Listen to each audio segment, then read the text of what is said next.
Alright guys, TacticalRab back again today. Hope you're all doing well and enjoying your day so far, and a fair few interesting topics to dive into today, chief among which being the fact that Asim's little brother supposedly has been dominating pro teams behind the scenes. Which team has potentially been getting railed in scrims up against Asim's 9-year-old brother? What does that mean for the future of the CDL? Intrigued to hear your thoughts in the comment section below. Like if you guys enjoyed the video, subscribe if you are new, as always, I'd greatly appreciate it. It really helps out the channel. Thank you very much indeed for doing that, and also thank you to Draftbuff for sponsoring today's video. If you want to get involved in fantasy esports, this is certainly the place to be. Wanted to give a shout out to these lads who came at top of the table last week. Ethan Croup, that being Flaming Taco, takes it down last week with a 512 point team. So congratulations to all these gents. You can see this was the squad: Bans, Hydra, Skies, aBeZy, Standy, and even with Seattle Surge as his team, still will get enough points over the line to win the entire thing. So very impressive stuff. Also wanted to give a shout out to the overall leading standings right now. I'm sitting here at 737th out of like 6,000, 7,000 odd, so not too bad, but not exactly spectacular. And you can see aZyMac and Cowman not exactly up to par right now, but these are the guys absolutely leading it out. Huntsman fan here with almost 49,000 points, way ahead of me, which is pretty remarkable. So these guys super consistent week in, week out,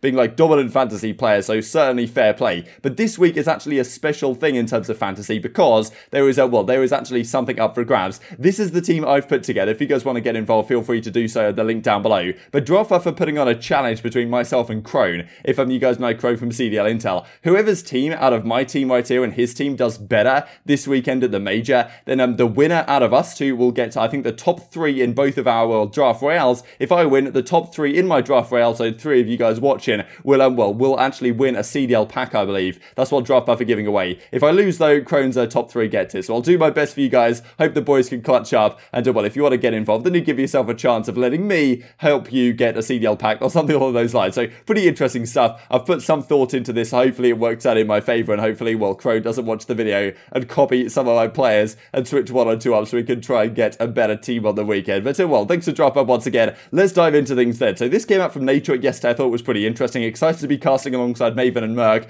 for, the Nadeshot Invitational. So pretty crazy stuff. We've seen Nadeshot be featured in some of these Warzone adverts and stuff like this. He's actually going to be hosting his own tourney, and you've got Maven and Merc casting it, so it doesn't get too much better than this. I mean, Warzone tourneys I don't really watch too often, but when there's big names playing in, they can be pretty entertaining things to watch. This came out from Decemate Intel as well. I don't know if you guys are aware about this, because this was a thing in Call of Duty a few years ago. I remember this used to be a thing that people would do, but as you can see right here, you can actually go against the walls and you move somewhat quicker when you're either crouching or whether you're just like running normally rather than sprinting into walls and stuff like this. So if you want to move around the map, but you don't want to move around the map incredibly quickly by sprinting, for example, if you're in Search and Destroy or something, and you might still get heard even with dead silence. Sometimes people have their headsets absolutely cranked and still manage to hear you regardless. This might be something to consider, and honestly, off spawn for rushed routes and stuff, I'm not sure how much difference it makes if you're sprinting into the wall as opposed to just running and crouching against walls right here. But it used to be something people would do back in the day, I think in Ghosts, running against walls and stuff to get some speed boost. So it might be something to consider for you guys if you weren't aware of exactly how this might work. So let's talk about Asim then. There's been a big topic of discussion these last several days. The fact that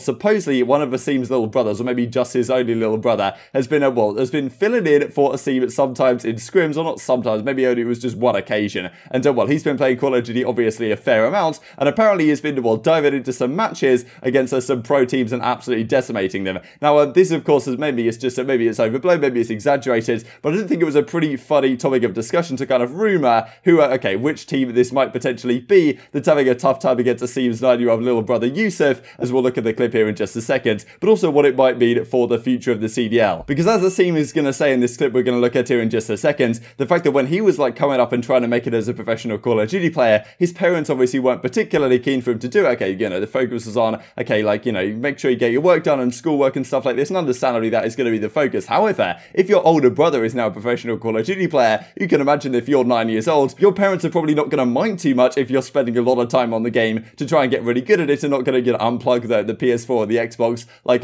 some of us may have experienced back in the day. So it's it's kind of an interesting dynamic there, right? And apparently Yusuf is really damn good at Call of Duty, and supposedly he filled in for Asim in one of their matches that they played, or, you know, some sort of scrim or practice game or whatever, against some pro team on the point standings right now. Who could it potentially have been? Well, I'll leave you guys to try and decipher it in the comment section below. And apparently Yusuf was dropping absolutely numbers and demolishing pro teams in scrims, and this guy's only 9 years old. Asim wasn't here yesterday. I'm sitting in a team speak. I poke Asim, and Yusuf comes to the mic, and we have like a 5-minute conversation.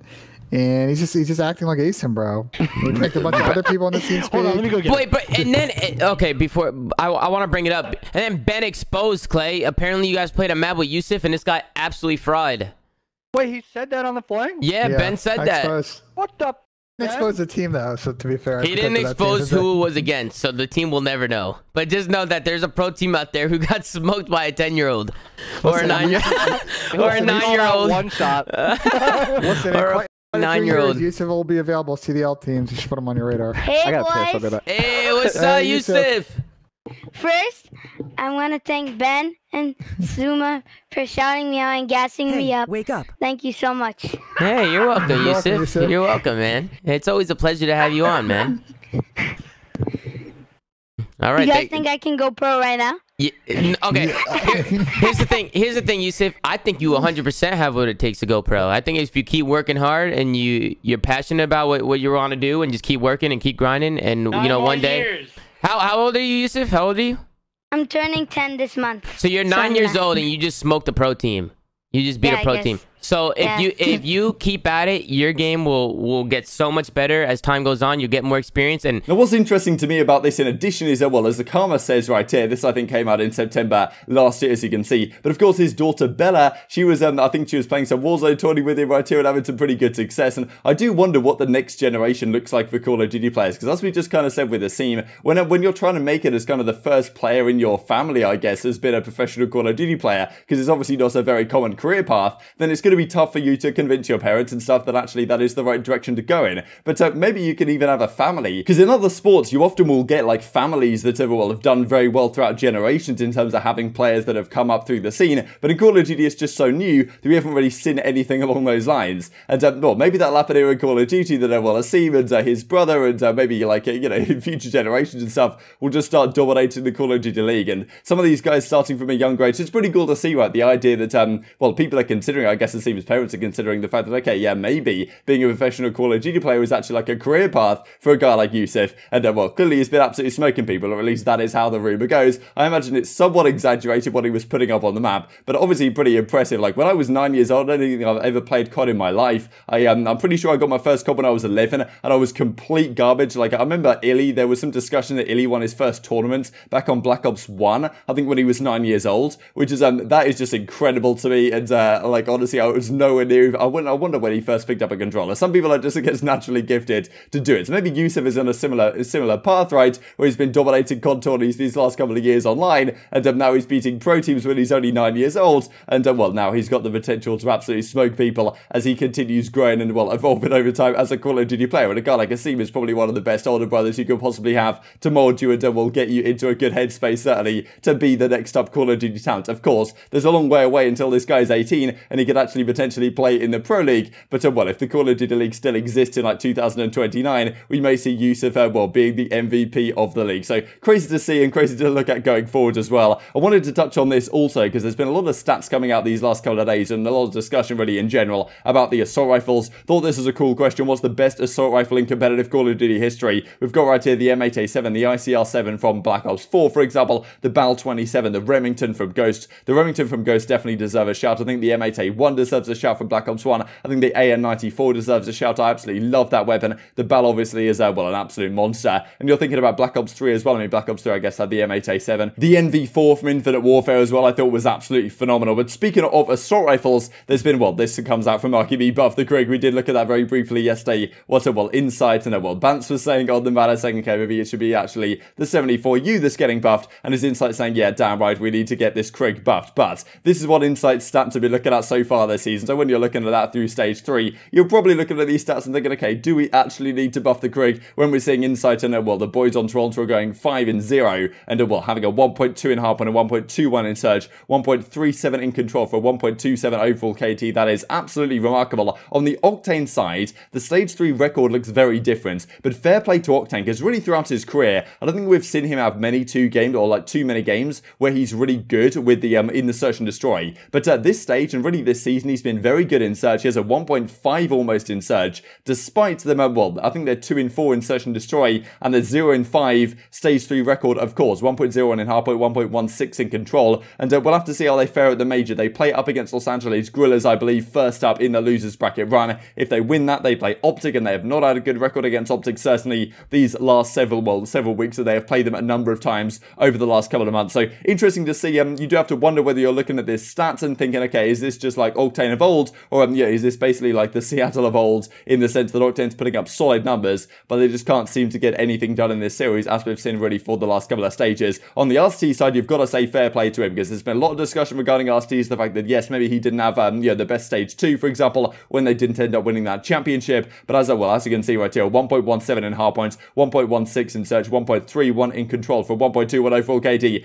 4-1 in their stage 3 record, only losing to the New York Subliners in that crazy series that they had against them. But he's been turning up very significantly for the Atlanta FaZe, and going into this major, of course, well, he's going to be a major piece to their success. And one of the only stats that I'm pretty sure Lyman was making these last night that it wasn't an AR player was Hydra, and we'll just have to talk about his hardpoint KD right now. His Search and Destroy early on wasn't great, but the last couple of Search maps he played I think were pretty good, and that is the scary thing if you play New York. They're 9-0 in hardpoint in this stage. Can they continue that at the major? Very possibly they can, but in Search and Destroy and Control, that's where you'd imagine they're going to improve somewhat over time, take some more teamwork, I guess, some more chemistry to get over the line, and that was in hardpoint you can kind of maybe be a bit more free-flowing and just slay out heavily, as Hydra's been doing. So honestly, there is potential for this team to get even better over time. That is certainly a scary sign, and this is also an interesting statistic, because we talked about Apocalypse hardpoint yesterday. Would that go out for something like Standoff when that does come into the game? You guys were also saying, like, could you just keep it in the game? I think the problem is there that you get some weird veto stuff where, like, if you're in a best of 9 series or whatever, and each team's trying to ban one map out of the series, then if you have like 6 maps in hardpoint or something, then it gets kind of awkward. So usually they do an odd number, like a 5 or a 7. If there was like 7 maps in the game, then it could work. I'm pretty sure at the start of Black Ops 3, they used to do like 7 maps in Search and Destroy, because there was Infection, there was Breach, there was Redwood, of course, there was Fringe, there was the Stronghold, certainly, and there was Hunted and Evac. Those I'm pretty sure were all the 7, and they would have like 7 maps in Search and Destroy, and okay, the vetoes made more sense in that way than having 6 maps, and it gets kind of awkward, I think, either way. So